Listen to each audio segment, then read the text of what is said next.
Kasus tenaga medis yang meninggal di pedalaman bukan kali ini terjadi. Kami akan paparkan sejumlah fakta berikut ini.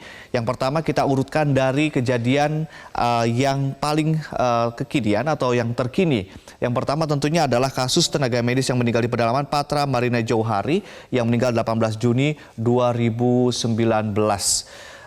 Patra ini meninggal diduga akibat sakit malaria selama 2 hingga 3 minggu lamanya. Ia tugas di Kampung Oya, Distrik Naikere, Kabupaten Teluk Wondama. Kemudian di 29 Maret 2018 adalah Beni Valeri Kunu, seorang perawat yang ditugas di Kampung Yana Sorom, Distrik Pame, Kabupaten Pegunungan Bintang, Papua. Berbeda dengan Patra, almarhum Beni meninggal diduga akibat penganiayaan oleh KKB di Pegunungan Bintang. Yang kasus yang ketiga itu tanggal 11 November 2015. Ini sempat juga heboh karena waktu itu Kementerian Kesehatan, yang terutama Menteri Kesehatan, kemudian dicecar oleh sejumlah media akibat peristiwa ini, di mana ada Donisius Giri Samudra yang meninggal di Kepulauan Aru, Maluku. Almarhum Giri Samudra meninggal akibat demam dan akibat fasilitas rumah sakit yang terbatas dan alat transportasi yang terbatas serta biaya untuk evakuasi, sehingga almarhum akhirnya harus meregang nyawa di Kepulauan Aru, Maluku. Lalu kasus yang keempat adalah Anik Setia Indah, seorang bidan di Desa Darit, Kabupaten Landa, Kalimantan Barat. Anik ini meninggal akibat pendarahan saat dirinya hamil 8 bulan karena harus menempuh trek atau jalur yang sangat sulit, berbukit dan juga terjal, sehingga ia mengalami pendarahan dan meninggal.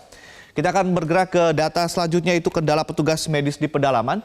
Ada sejumlah masalah yang memang harus dihadapi oleh para tenaga medis ketika bertugas di pedalaman, seperti jarak ke pusat kota kabupaten jauh, akses transportasi susah dijangkau, kondisi keamanan tidak stabil di wilayah tertentu, terutama di wilayah seperti perbatasan seperti Papua dan wilayah-wilayah yang berkonflik lainnya.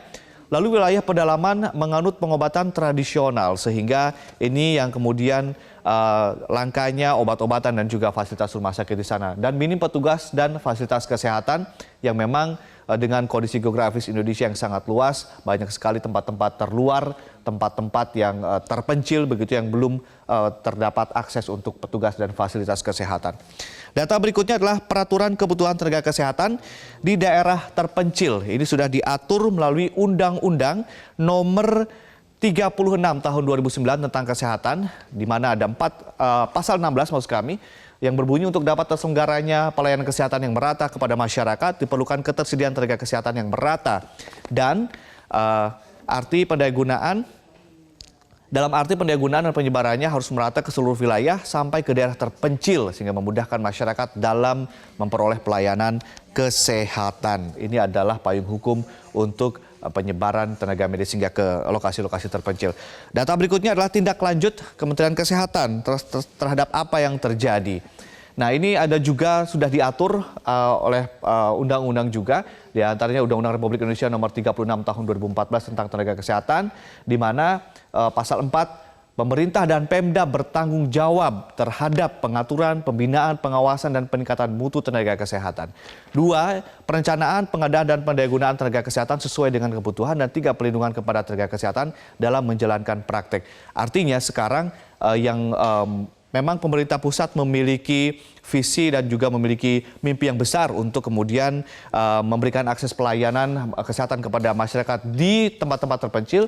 Namun sekarang tanggung jawabnya ternyata ada di Pemda untuk melakukan pengawasan dan juga memberikan fasilitas terhadap para tenaga medis di lokasi terpencil. Untuk berdiskusi mengenai ini, kita akan bergabung bersama Ani Rahmi yang saat ini sudah bersama narasumber. Silakan, Ani. Pemirsa, setiap warga negara memang berhak untuk mendapatkan pelayanan kesehatan secara maksimal. Namun bagaimana jadinya jika justru petugas kesehatan harus meregang nyawa saat menunaikan tugas mulia hanya karena diduga adanya kelalaian sejumlah pihak yang harusnya mendukung atau mensupport setiap kebutuhan dan keamanan sang petugas. Untuk membahasnya lebih lanjut, kita setelah hadir di studio Dr. Oscar Primadi, Sekretaris Jenderal Kementerian Kesehatan Republik Indonesia. Dr. Oscar, selamat pagi. Terima kasih sudah hadir bersama saya di sini pagi ini. Selamat pagi. Dok, ini presiden buruk sekali terkait penempatan tenaga kesehatan. Kejadian ini khususnya di wilayah 3T ya. Sayangnya ini bukan kejadian yang pertama dan bukan satu-satunya. Rekan Ade Mulya tadi sudah mencatat setidaknya ada 4 kasus begitu. Apa yang bisa Anda sampaikan? Ya, pertama tentunya kami dari Kementerian Kesehatan merasa berduka dan turut prihatin dengan kondisi seperti ini. Kita berharap ke depan hal ini tidak terjadi kembali ya. Artinya memang persoalan-persoalan ini memang kita melihatnya secara holistik terkait dengan bagaimana semuanya ikut berperan. Di satu sisi memang ada skema dalam pemenuhan tenaga kesehatan di daerah-daerah yang sulit tadi, baik itu dari pemerintah pusat, pemerintah daerah. Nah, kemudian dari konteks itu tentunya kerjasama, kolaborasi secara lintas sektoral terkait dengan bagaimana kita melihat persoalan-persoalan yang dihadapi, apalagi di daerah-daerah terpencil tentunya dari sisi infrastruktur, dari sisi keterjangkauan, dari sisi kesulitan memang ada di sana. Sangat dipahami dok, Iya. tapi kan artinya ketika menempatkan petugas kesehatan tidak lepas tangan begitu saja. Tetap harus ada pengawasan, komunikasi, memastikan keamanannya, kebutuhannya. Jadi siapa yang salah di sini? Pemda? Sudah pasti tidak bisa satu salah yang lain salah. Persoalannya adalah semangat kolaborasi itu harus kita bangun. Persoalan pengawasan, persoalan pembinaan, skema itu sebenarnya sudah diatur dalam ketentuan-ketentuan. Begitu juga dengan upaya-upaya yang secara taktis kita juga lakukan dengan upaya-upaya seperti pembinaan wilayah. Itu dari Kementerian Kesehatan punya tim tersendiri untuk membina wilayah-wilayah yang memang tersebar di seluruh Indonesia. Kemudian dari sisi ketentuan tentunya bagaimana front terdepan adalah pemerintah kabupaten setempat. Kemudian di ke atasnya pemerintah provinsi, pemerintah pusat. Dalam hal mekanisme pengawasan berjenjang, tentunya pemerintah pusat melakukan upaya-upaya supervisi, melakukan upaya-upaya monitoring, pembinaan wilayah di level provinsi. Nah, upaya-upaya ini harus terbangun. Sehingga tadi ada hal-hal yang kita melihat ada sesuatu yang terjadi dalam kasus seperti ini, kita harus lebih intens ya. Ini yang disayangkan adalah tugasnya kan selesai akhir Mei harusnya, tapi dia bertahan. Lalu kemudian sakit dan akhirnya meninggal 18 Juni. 4 hari kemudian, 22 Juni baru bisa dijemput jenazahnya begitu. Artinya kan ada, bisa dikatakan pengabaian lah begitu. Ya, ini persoalan kecepatan komunikasi, kecepatan informasi yang memang harus dibangun ya di semua level, di semua level. Artinya dalam konteks ini yang garda terdepan harus melakukan upaya-upaya yang memang memberikan komunikasi informasi yang cepat dan akurat. Dari sisi Jakarta, dari sisi pusat, tentunya kita tuh selalu membackup dari sisi pemenuhan kebutuhan daerah dalam konteks bagaimana melakukan upaya pembangunan kesehatan di daerah, bagaimana melakukan pemenuhan kesehatan dalam bentuk pemenuhan sumber daya manusia. Tentunya pemerintah pusat selalu kecepatan berupaya. Informasi, kalau dari Kemenkes pusat sendiri tahu mengenai peristiwa ini kapan? Kita memang melakukan komunikasi dengan Dinas Kesehatan Provinsi tentunya. Laporan itu kami terima. Oke. Ada kasus seperti ini, ada kayak semacam minimnya penjaminan begitu. Apakah nanti tidak dikhawatirkan berimbas pada sulitnya mencari tenaga kesehatan yang mau ditempatkan lagi? Apakah sampai ke situ? Ya, sekali lagi persoalannya adalah kolaborasi bersama. Kita harus melakukan upaya penguatan. Penguatan itu tentunya dari level kabupaten sampai ke pusat, juga lintas sektor yang ada. Termasuk mungkin di daerah ada aparat keamanan, ada sisi dari bagaimana penguatan infrastruktur agar dapat terbangun dengan baik dan jelas. Jadi sekali lagi ini tentunya pelajaran bagi kita untuk selalu menguatkan upaya-upaya dari sisi kolaborasi. Oke, jadi ada evaluasi yang akan dilakukan dan langkah ke depannya. Ya. Apa Pak Oscar, bisa diberitahu? Ya, bagaimana kita memberikan penguatan dalam konteks dalam penempatan tenaga-tenaga medis, tenaga-tenaga kesehatan ini di wilayah-wilayah yang sebetulnya sudah ada skema seperti itu ya, sudah ada di mana kita melakukan upaya perencanaan, pendayagunaan, kemudian kita juga melakukan evaluasi.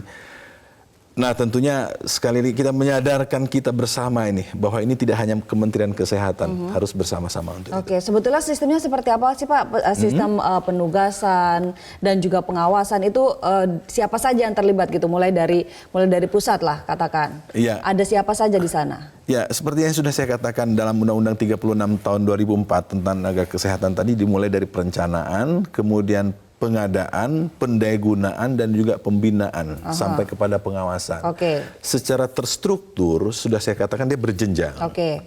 Kemudian secara taktis pun kami dari pusat bisa langsung ke bawah dengan pola-pola pembinaan wilayah. Yang terdekat dengan petugas kesehatan Ya. yang ditempatkan itu seharusnya siapa? Ya, di tempat kabupaten, di daerah pemerintah daerah tentunya, kabupaten. pemerintah daerah, Dalam kabupaten hal ini kota yang kabupaten. memiliki wilayah, kemudian dari provinsi tentunya juga melakukan upaya monitoring. Tadi dan dikatakan evaluasi. ada tim sendiri mengenai Pembinaan wilayah itu Pembinaan memang kita binwil itu di Kementerian Kesehatan kita bagi.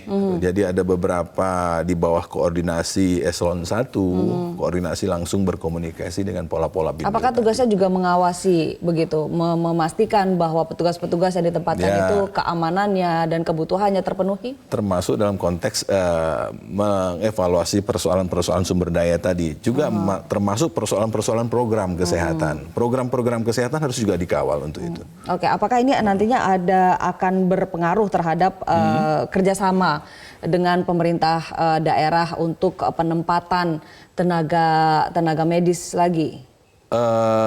Semuanya apapun yang kita hadapi sekali lagi harus dilakukan upaya-upaya peningkatan secara signifikan. Untuk kasus ini persisnya upaya peningkatannya apa Pak Oscar? Upaya-upaya tadi secara intens kita harus bersama-sama kembali duduk melihat dan dengan semangat kolaborasi memetakan betul bukan hanya persoalan ketidakadaan tenaga, tetapi memetakan bagaimana kondisi geografis, bagaimana kondisi infrastruktur di daerah setempat. Itu harus terbangun. Termasuk memperbaiki komunikasi pastinya. Termasuk persoalan-persoalan informasi komunikasi. Oke, Pak Oscar, terima kasih banyak sudah bersama kami pagi hari Terima ini. kasih, Mbak. Kita betul-betul harap ini adalah yang terakhir Ya, terjadi ya Pak ya. Oscar ya. Kita Karena sangat memang prihatin sekali. betul, kebutuhan tenaga medis di wilayah 3T ini sangat tinggi begitu. Terima kasih Pak Oscar. Terima kasih Mbak Ani.